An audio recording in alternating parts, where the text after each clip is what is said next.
Hi students. So நிறைய பேர் recently வந்து என்ன கமெண்ட் பண்ணிகிட்டே இருக்கீங்கன்னா, அப்புறம் 10th 11th வந்து ஏதாவது கிரேஸ் மார்க் வந்து இருக்குமா? ஸோ 12th வந்து ஆல்ரெடி மென்ஷன் பண்ணிட்டீங்க, 10th 11th வந்து கிரேஸ் மார்க் வந்து இருக்குமா? முக்கியமாக வந்து ஆல் பாஸ் பண்ணி விடுவாங்களான்னு சொல்லிட்டு நிறைய பேர் வந்து ரீசென்ட்லி கமெண்ட் வந்து பண்ணியிருந்தீங்க. அதை பார்க்குறதுக்கு முன்னாடி நம்ம சேனலில் ஃபஸ்ட் டைம் வந்து விசிட் பண்ணுறீங்க பார்க்குறீங்கன்னு நினச்சிங்கன்னா மறக்காமல் அந்த லைக் பட்டனும் சப்ஸ்கிரைப் பட்டனும் ப்ரெஸ் பண்ணிக்கோங்க. நம்ம வந்து இப்போ தான் வந்து புதுசாக ஒரு சேனலை க்ரியேட் பண்ணியிருக்கோம். கூடிய சீக்கிரம் நம்ம வந்து லைவ் வந்து வர போகிறோம். அண்ட் மாணவர்களுக்கு ஃபேவரபுளாக இருக்கிற மாதிரி கமெண்ட்ஸ்க்கும் நம்ம வந்து ரிப்ளை வந்து பண்ணுவோம்.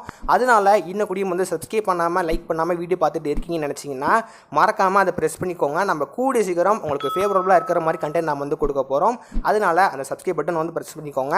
ஸோ பண்ணுவீங்கன்னு சொல்லிட்டு நினைக்கிறேன். மறக்காமல் வந்து பண்ணியிருக்கோமா? ஸோ பண்ணிட்டீங்கன்னு நினைக்கிறேன். இப்போ நம்ம வந்து மெயின் கண்டென்ட்டுக்கு வந்து வரலாம். நிறைய பேர் நான் சொன்ன மாதிரி 10th 11th வந்து கிரேஸ் மார்க் வந்து இருக்கா இல்லையா ப்ரோ, ஆல் பாஸ்லாம் பண்ணி விடுவாங்களா மாட்டாங்களான்னு சொல்லிட்டு ஏகப்பட்ட கொஸ்டின் வந்து கேட்டுட்டு இருந்தீங்க. நம்ம வந்து கிரேஸ் மார்க் பற்றி நம்ம வந்து பார்க்க ஆரம்பிக்கலாம். கிரேஸ் மார்க்கை பொறுத்த வரைக்கும் 10th 11th நம்ம வந்து இப்போ நம்ம வந்து சொல்ல முடியாது. ஏன் அப்படின்னா, இப்போ நான் வந்து ஃபார் எக்ஸாம்பிள் தமிழில் வந்து இந்த கொஸ்டினுக்கு வந்து கிரேஸ் மார்க் இருக்கும், அண்ட் மேத்ஸில் வந்து இந்த கொஸ்டினுக்கு வந்து கிரேஸ் மார்க் இருக்கும் அப்படி சொல்லிட்டு நான் வந்து சொல்லிட்டேன் அப்படின்னா கன்ஃபார்மாக இஷ்யூ வரும். ஏன்னா கவர்மெண்ட் சைட்லேருந்து இன்னும் கூடியும் அஃபீஷியலி ஆன்சர் கீ நம்மளுக்கு வந்து கொடுக்கவே இல்லை. ஆன்சர் கீ கொடுத்தா மட்டும்தான் நம்மளால் வந்து கன்ஃபார்மாக சொல்ல முடியும் இந்த கொஸ்டின்ஸ்க்குலாம் வந்து கிரேஸ் மார்க் வந்து கொடுத்துருக்காங்க அப்படின்னு. நிறைய பேர் வந்து கிரேஸ் மார்க் இருக்கும். ஏன்னா நான் கன்ஃபார்மாக சொல்கிறேன், 10th பொறுத்த வரைக்கும் நம்மளுக்கு கன்ஃபார்மாக எல்லா சப்ஜெக்ட்டுக்கும் கிரேஸ் மார்க் இருக்கிற மாதிரி தான் பேசுகிறாங்க.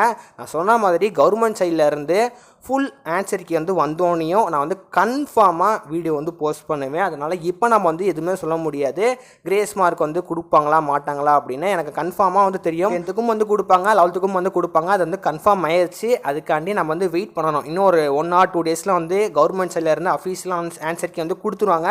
கொடுத்தோனையும் நான் வந்து கன்ஃபார்மாக வந்து உங்களுக்கு நான் சொல்கிறேன். அதனால் கிரேஸ் மார்க்கை பொறுத்த வரைக்கும் அதை பற்றி திங்க் பண்ணிகிட்டே இருக்காதிங்க. நான் கன்ஃபார்மாக இருக்க போது. ரெண்டாவதாக நிறைய பேர் வந்து ப்ரோ ஆல் பாஸ் பண்ணுவாங்களா மாட்டாங்களா, எனக்கு வந்து ரொம்பவே பயமாக இருக்குது, இருந்தாலும் நான் எல்லா கொஸ்டினும் அட்டென்ட் பண்ணிட்டேன், எனக்கு வந்து பாஸ் போடுவாங்களான்னு சொல்லிட்டு நிறைய ஸ்டூடெண்ட்ஸ் வந்து டவுட் வந்து கேட்டிருந்தீங்க. இப்போ அதை பற்றி நம்ம டீட்டெயிலாக வந்து பார்க்க போகிறோம். 10th பொறுத்த வரைக்கும் டோட்டலி வந்து நீங்கள் ஒரு 100 மார்க்ஸ் வந்து எழுதியிருப்பீங்க. 100க்கு நீங்கள் 35 எடுத்தால் தான் வந்து பாஸ். மேபி நீங்கள் வந்து கொஸ்டின் பேப்பரில் இருக்கிற எல்லா கொஸ்டின்ஸும் நீங்கள் வந்து அட்டென்ட் பண்ணியிருந்தீங்க, எல்லா கொஸ்டின்ஸும் நீங்கள் வந்து அதுக்கு ரிலேட்டடாக ஆன்சர் எழுதிருக்கீங்கன்னா அப்படின்னா கன்ஃபார்மாக உங்களுக்கு வந்து மார்க் வந்து போடுவாங்க. அதாவது ஒரு 5 மார்க் 4 மார்க் தேவைப்படுற மாதிரி இருந்துச்சுன்னா கன்ஃபார்மாக நீங்கள் எல்லா கொஸ்டின்ஸும் அட்டென்ட் பண்ணியிருக்கணும். பண்ணால் மட்டும்தான் உங்களுக்கு பாஸ் பண்ணி விடுவாங்க. நீங்கள் எந்த ஒரு கொஸ்டின்ஸும் அட்டென்ட் பண்ணாமல் எதுவுமே எழுதவே இல்லை அப்படின்னா மட்டும்தான் உங்களுக்கு வந்து ஃபெயில் பண்ணுவாங்க. மற்றபடி நீங்கள் ஆல்ரெடி நான் சொன்ன மாதிரி தான் கொஸ்டின் பேப்பரில் இருக்கிற எல்லா கொஸ்டினும் அட்டென்ட் பண்ணுங்கள் சொல்லிட்டு இதுக்காண்டி தான் வந்து சொல்கிறது. அதனால் நீங்கள் பயப்படாதீங்க. எல்லா கொஸ்டின்ஸும் நீங்கள் வந்து அட்டென்ட் பண்ணியிருந்தீங்க அப்படின்னா கன்ஃபார்மாக பாஸ் பண்ணி விட்டுருவாங்க.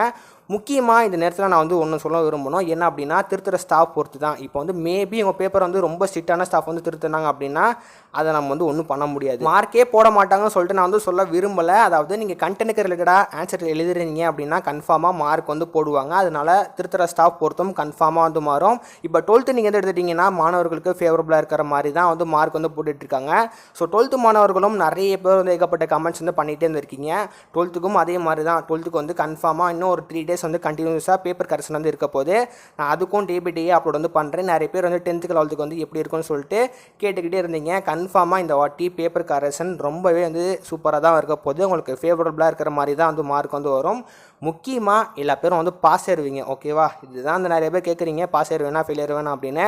கன்ஃபார்மாக பாஸ் ஆயிடுவீங்க. உங்களுக்காண்டி நான் கூடியும் வந்து ப்ரேயர் பண்ணிக்கிறேன். ஓகேவா? ஏன்னா எனக்குமே நீங்கள் கமெண்ட் பண்ணுற பார்த்தா கொஞ்சம் கவலையாக தான் இருக்குது. ஓகே, கொஞ்சம் கொஸ்டின் பேப்பர் வந்து உங்களுக்கு புரியாமல் இருந்திருக்க போல் அப்படி சொல்லிட்டு எனக்குமே பார்க்க வந்து கொஞ்சம் கவலையாக தான் இருக்குது. கன்ஃபார்மாக நீங்கள் வந்து நல்ல மார்க் வந்து எடுத்துருவீங்க. பொறுத்திருந்து நம்ம வந்து பார்ப்போம் 10th 11th வந்து எப்படி வந்து பேப்பர் கரெக்ஷன் பண்ணுறாங்க, அது வந்து எப்படி நம்மளுக்கு வந்து வேல்யூ பண்ணுறாங்கன்னு சொல்லிட்டு நம்ம வெயிட் பண்ணி தான் வந்து ஆகணும். 10th வந்து கம்மிங் ஏப்ரல் 12ஆம் நமக்கு வந்து பேப்பர் கரெக்ஷன் வந்து ஸ்டார்ட் பண்ண போகிறாங்க. அண்ட் 11th பொறுத்த வரைக்கும் ஏப்ரல் 16ஆம் நமக்கு வந்து பேப்பர் கரெக்ஷன் வந்து ஸ்டார்ட் பண்ண போகிறாங்க.